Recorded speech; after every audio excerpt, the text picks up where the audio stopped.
This is the launch of the latest publication from La Trobe eBureau, the Australian Pulps, 1939 to 1959, You Go High, We Go Low, by Stuart Kells. And I'd like to start by acknowledging the traditional custodians of the lands where La Trobe University campuses are located in Victoria. At La Trobe, we recognise that Indigenous Australians have an ongoing connection to the land, and we value their unique contribution both to the university and to wider Australian society. So we're here to celebrate Stuart Kells' latest book with the La Trobe eBureau. And the La Trobe eBureau is an initiative of the library, and we've been publishing open access ebooks since 2016. And Australian Pulps, 1939 to 1959, You Go High, We Go Low, is the 12th publication from the eBureau. Stuart is going to introduce us to his eBureau publication in a minute, but first I'd like to introduce Stuart, and I'm absolutely delighted that Stuart is here with us tonight to talk about this new book. I'm sure you're going to have lots of questions, so I'll just ask that if you do have questions, can you please put them in the chat as we go along, and then after Stuart's introduced us to the book, we'll answer the questions and have a bit of a conversation. So first, as I said, I'm thrilled Stuart's here, and I'd like to introduce Stuart. Stuart is a historian, prolific author, and also an adjunct professor at La Trobe University's College of Arts, Social Sciences and Commerce. Stuart has twice won the Ashurst Business Literature Prize and has been shortlisted for the Prime Minister's Literary Award, the New South Wales Premier's General History Prize, and the University of Queensland Non-Fiction Book Award. And Stuart has also published in lots of other publications like the Paris Review, the Times, the Guardian, and National Geographic Traveller and the Daily Beast. So quite a variety there. So, Stuart, would you like to tell us about Australian Pulps? Thanks, Fiona, and thanks everyone. Really grateful to you and to your whole team for this book and for this event. So it's great to be meeting with you in what I think is Library Awareness Week, and also I think on Library Technicians Day. So it's doubly special. And the fact that the La Trobe University Library is hosting and supporting events and publications like this is really terrific. They provide a great resource for the university for teaching, but also for celebrating and understanding aspects of the collections and of print culture and of other areas of scholarship. Very important resource for Melbourne's north and for Melbourne more broadly, and for the whole of the state. So it has been a big week for the university and for the library with the launch of the new Bendigo Library and other new facilities. There were some sporting facilities, but I think the library was more important from my perspective. But I put that in square brackets in case we get controversial views about that. The new Bendigo Library is the home of, among other things, a significant 19th century collection of books, the Sandhurst collection, and that collection is surprisingly relevant to our own session today. The book we're launching is a celebration of Australian pulps, Australian pulp publishing, and the culture of Australian pulp production. The pulp world was important in Australia from World War II to the arrival of television.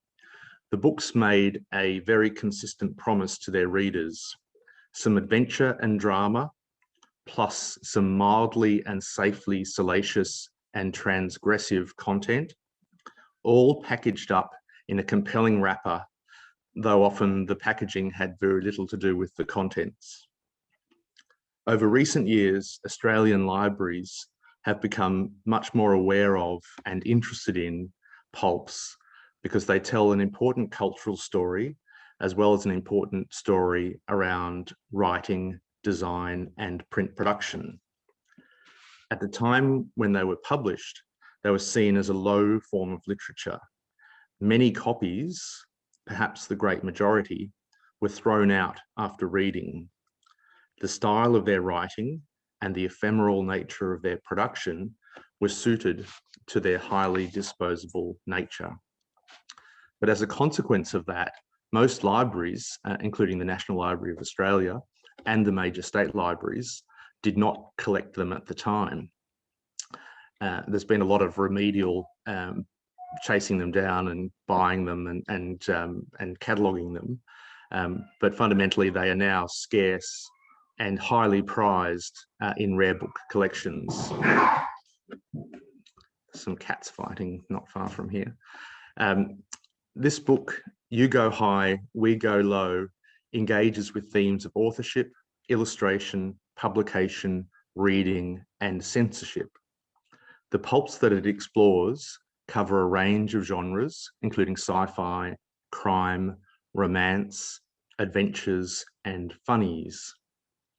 The pulps themselves engage with themes and subjects such as marriage, gender, and race. There was a complex relationship between Australian, UK, and American pulps. In their production and packaging, Australian pulps very much emulated British and American models, but they were written from a unique perspective, and many authors and publishers tried to speak in a uniquely Australian voice. A second paradox: pulps are iconically 20th century in their packaging and in their focus, but they had roots in the 19th century and even earlier. The pulps drew, for example, from the 19th century genre of colonial adventure novels and bushranger stories like those in the Sandhurst collection. Pulp authors often had literary ambitions, but those ambitions, for the most part, went unfulfilled. Most pulp authors were more or less stuck on the pulp treadmill, as were pulp illustrators. To meet the nearly insatiable appetite for pulps, the books had to be churned out in a matter of weeks. Publishers and authors alike were highly attuned to word counts and to the speed of production. In my own personal pulp journey, I've been a dealer in pulp, a collector of pulp, a student of pulp, and I've even tried my hand at some pulpy writing with the Hourglass map. I've also brought what you might call a pulp perspective or even a pulp sensibility to other areas of my writing, including on Shakespeare, the history of publishing, and the history of business. That perspective involves focusing on the human scale and human drama. Pulp novels accidentally captured a social subconscious. And a final paradox, these fleeting, ephemeral, trashy books were also able to say something important and permanent about the human condition. And I will end my formal talk there, and if that's okay, hand over to Fiona.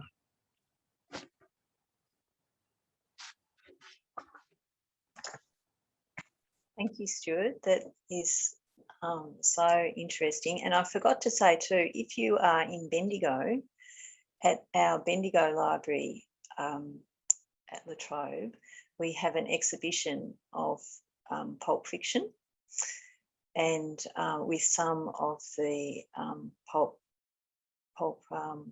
books from Stuart's own collection. And it's a great exhibition, and we've got lots of posters with blown up covers. It's just really makes you realise how how beautiful the artwork is of the covers as well. So if you are in Bendigo, please drop in and see that exhibition. So Stuart, how did you talked a little bit about what you've tried your hand at pulp writing, you've been collecting for a long time. How did this interest and passion start? Do you remember how it started? Well, it's always been there.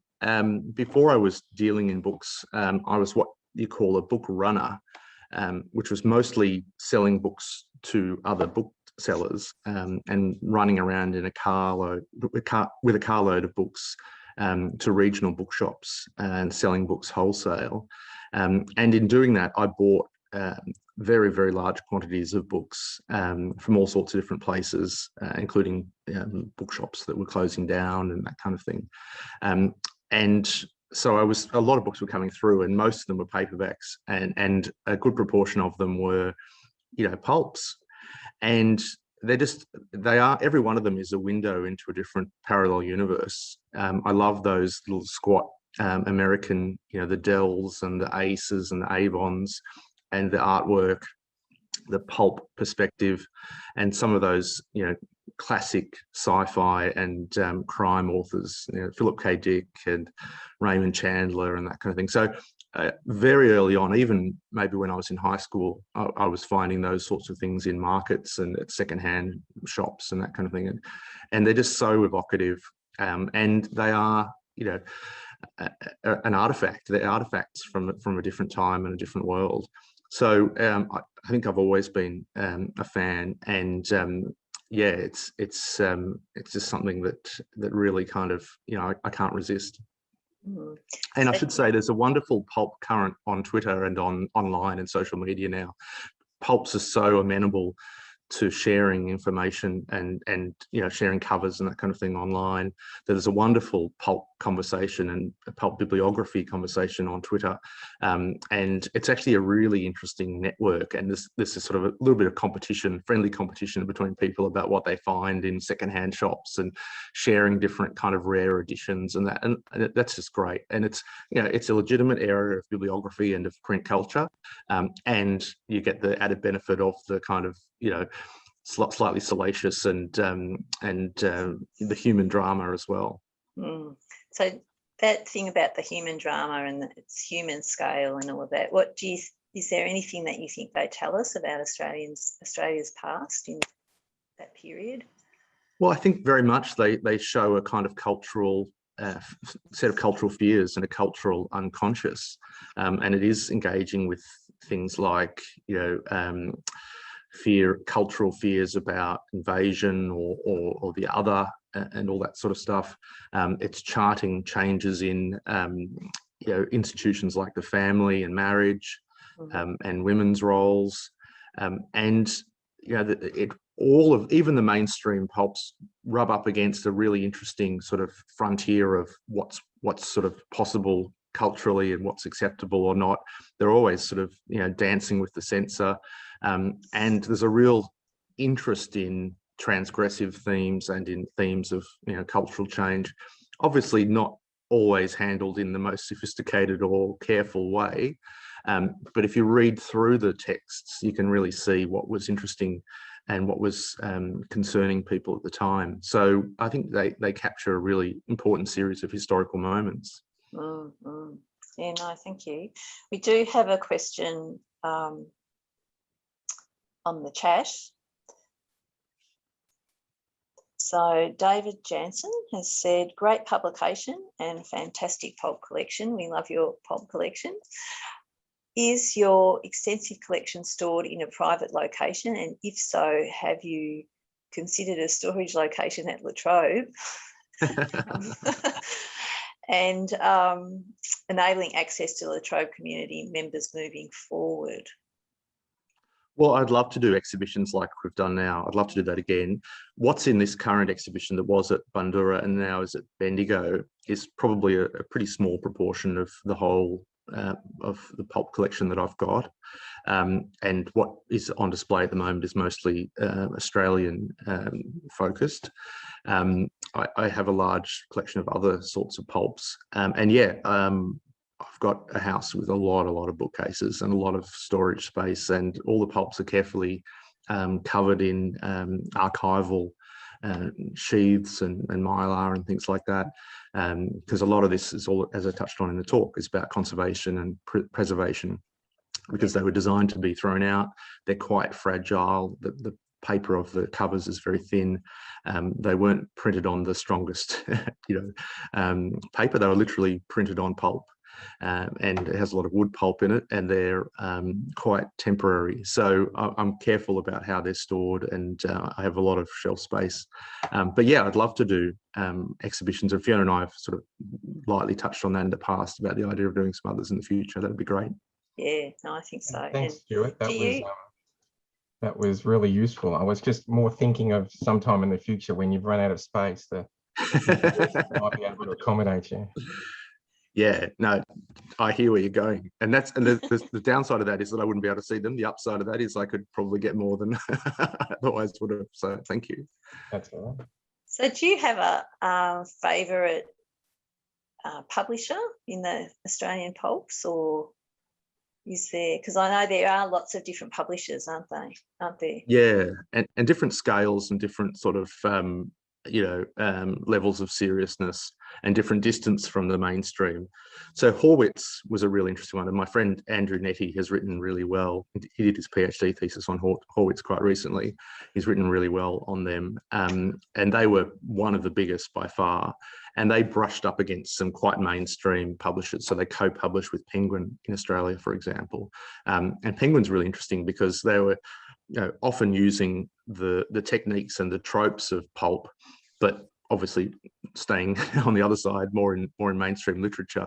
But with the crossovers with Horwitz, that was an exception, and they were using pulp style covers, but with Penguin interiors. And there was a real debate within Penguin about the extent to which they would start using illustrated covers or not.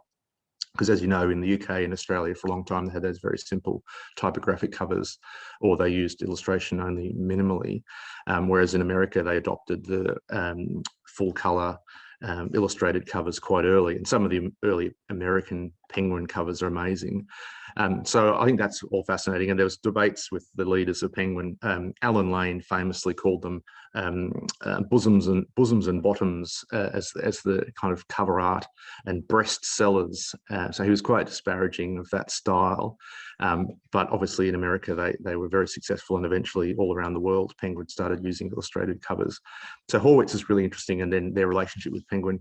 Of the ones in the exhibition, Currawong are absolutely fascinating because they are very Australian in their branding, in their illustrations. Their art is really amateurish and really kind of lurid and garish, but it works. It's so bad, it's actually good. And Currawong are very rare. They're relatively small numbers and very ephemeral production. I've seen a couple of collectors in Melbourne who've got very long runs of those, but they're extremely rare. So I think that they'd be two of my favourites, definitely. Okay. Do you know, like they were cheap to buy, and they obviously were produced cheaply. Do you know much about how they treated their authors? So were their authors sort of, well, especially as they became more popular, and maybe the publishers started to make a bit of money from them? I don't know. Did they pay their authors fairly and treat them fairly? There were a small number of exceptional authors who did very well and who made significant money. So Alan Yates as Carter Brown is an example of that. John McDonnell, who did all of those sort of war stories with Horwitz. There's a few others. But the life for the average pulp author was terrible. They were living on kind of, subsistence income. They weren't very well paid. Some of the publishers were consistent payers, but low payers. And some of the publishers were inconsistent payers, and even sort of almost like fly-by-night type operators. So, as I said, it's a bit like being on a treadmill. They had to kind of churn it out at an incredible rate, and they resorted to all sorts of tricks to maintain that productivity, both what they consumed, including a lot of coffee, but other things as well, but also how they wrote. So they used all sorts of tricks to get content really quickly. One of the techniques that I find very fascinating is I've seen examples where Australian pulp authors got American classic pulps and went through with a pencil and marked out areas of plot, language, dialogue, vocabulary, and then literally just lifted that as a way of meeting these incredible deadlines and demand for output. So yeah, a very small number of them did quite well, but the run-of-the-mill pulp author had a pretty grueling sort of life, and a lot of them had second jobs, and yeah, they had literary aspirations, or at least aspirations for success, which almost always went unfulfilled. And that was the same for pulp illustrators as well. They were churning out these covers at an incredible rate. One of the things they did obviously was copy covers from other countries, but also they were just producing things under these amazing sort of deadlines and things. So no, I don't envy that life at all. But it's a really interesting cultural phenomenon, right? That we did have these sort of hard living, hard drinking authors here who were a bit like, the culture was a bit like kind of some of the seedy journalist sort of cultures, but paraliterary. Yeah, you could almost write a pulp about the, Oh, totally. the authors and their lifestyle. Absolutely. Yeah, I could just see the cover. We've got another question in the chat, Stuart, from Victoria. She says, thanks so much, Stuart. I'm so interested in what you have to say about family romance and women's roles in these novels. I'm also interested in the date when they came out, around 1939 onward, I think. I've worked with magazines in the interwar period and worked with a PhD student who has been keenly following stories of the new woman or the modern girl, aka flapper, in the 1920s and 30s magazines and novels. And I'm wondering if these stories became more clearly the provenance of pulp in the late 30s. That's a really good question. So part of the growth in this whole genre was driven by the Second World War and restrictions on imports and paper use and that kind of thing. And obviously just the practicalities with trade disrupted and that kind of thing. So they really, blossomed in the sort of late 30s into the 40s and very much in the 50s. And that obviously coincided with all sorts of really important social changes, partly driven by the war, obviously with women in work, and partly driven by the post-war era and then the post-war prosperity, where women's roles, again, were very much in flux. And that subject matter enters into these books. So that aspect of, what you might call sort of proto-feminist sort of themes and themes around women is really a strong current in this whole genre. And that includes in some of the unexpected places, like in some of the westerns and that kind of thing, as well as in the romances and the funnies and that kind of thing. And so they really were engaged with that theme. And, as part of the sort of transgressive aspect of these, they were also touching on, same-sex relationships and that kind of thing as well. And that's a whole subgenre of subgenres, sort of, lesbian pulp and gay pulp and that kind of thing. So, if you're interested in an area for research and tracing some of those stories and how, social change and, human themes are represented over that period, I think that'd be a great area to delve into. It is a bit of a kind of vortex, so make sure you tie a rope to yourself if you go down into the pulp vortex. But yeah, it's fascinating.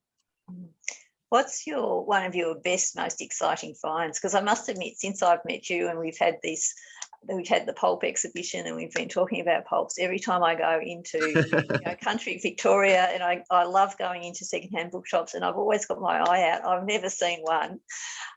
So what's your best find, and where is there any sort of places you like to particularly go to find them? Yeah, regional Victoria and some of the sort of smaller capital cities are definitely the best hunting grounds. There's not that much left in sort of inner Melbourne and inner Sydney and inner Brisbane. You do find the odd thing, but yeah, we spent a lot of time driving around regional Victoria even now, and I've had some amazing finds also in Tasmania, including those phantom pulps which we featured in the exhibition. A lot of those were literally in a box under a house in rural Tasmania for 40, 50, 60 years. And yeah, people get to the end of their life and their families, sell them, and it's a bit of word of mouth, and people ring someone and I'd say, oh, this guy might be interested in some pulps, and you meet them at a, Hungry Jack's somewhere or something like that, and it's a pulp underground. So that box of Phantoms was an amazing find recently. But even just going up to Bendigo last weekend for the Writers' Festival, I was tweeting about things I was finding along the way in Castlemaine. People who live in Castlemaine call it Castlemaine. People in Melbourne call it Castlemaine, but it's actually called Castlemaine. Castlemaine's got fantastic secondhand bookshops, as does Bendigo, as does Woodend. So I'm giving away all my trade secrets now, so I'm going to have to shift my my catchment. Adelaide's great for pulp as well. Yeah, there are people who are hunting it pretty hard, and as I said, there's a bit of a kind of friendly, informal competition among pulp hunters. But yeah, they're the places that I go, and yeah, it's the network, it's the Bush Telegraph, the pulp underground. Well, if I ever am lucky enough to find one, I'll tweet it, and I'll be very jealous. You can have it, Stuart. Brilliant. Yeah. Just going back to some of the sort of genres that you've outlined in the book, and we've got the link to the book in the chat, so I encourage you to download the book if you haven't already and have a read. But some of the do you just want to say a little bit more about some of those genres that you've outlined, and the crime and detective stories, the romance and the funnies? Would be what I suppose a bit more about what are funnies, and the science fiction and horror, that's pretty self-explanatory, and the westerns. But could you just sort of give us a little bit more about some of those, because they're all really quite distinct, aren't they? And they have their sort of particular styles and well, that's true that they do. They definitely do. But it's also the case that the same authors wrote across the different genres, and the same publishers published across the different genres. So Invincible Press, for example, was publishing romances as well as crime and westerns. Same sort of packaging, same sort of artwork, same authors. And even, the plots aren't that dissimilar. So the plot in a western is not super far from the plot in a sci-fi sort of story. Yes, they were different and discernibly different genres, but it's also the case that there were all sorts of parallels. The crime ones were by far the most successful and the most in demand, and they were probably the ones that were most emulating American models, and it was very much about using the slang and the patter and the sort of all of the kind of the gritty language from the classic American crime pulps and translating that into an Australian context. With the westerns, the actual translation was very minimal. So it still used the language of the American frontier, still used the same kind of names and the same, the Colt Revolver and Bush Cassidy and that kind of thing. So there was no real attempt to, even though they were produced in Australia by Australians with Australian artwork, they were almost indistinguishable from the American ones. And the westerns were probably the least popular, although there's always been an enduring sort of submarket for those. The romances and the funnies and that kind of thing, well, there's a real mixture, and that takes you into that crossover between pulps and comics as well, because there's a fine line between pulps and comics, and a lot of the pulp publishers were producing text as well as comics, some of those early sort of romance comics about jilted lovers and love triangles and that kind of thing. If you're looking for something that's a window into the anxieties and the social subconscious, that's a great space to look in. But the packaging in that is very similar, and it delivers. Yeah, and one of the things that I've noticed looking at some that we've got in the exhibition, they've all got sort of quite interesting ads in them as well. Now, I know that's got nothing to do with the literature of the pulps, but just do you know much about the sort of ads or? The ads are amazing. Well, it's a really interesting aspect of pulps generally, and even mainstream publishers. So even Penguin Books were publishing ads in their books at the time. You've got to remember that it was a time before, you know, mass media, before television, long before the internet. And so these large-scale paperback publishers were a kind of proto-internet, and they were, you know, churning these things out at an incredible rate. They're almost like newspapers in the way that they were produced and distributed, and they were actually produced and distributed in exactly the same way, in the sense that they were distributed through newsagents and through newsstands and railway book stands and that kind of thing, rather than through a lot of mainstream bookshops. There's exceptions, but it tended to be more in the kind of newsstands and that kind of thing.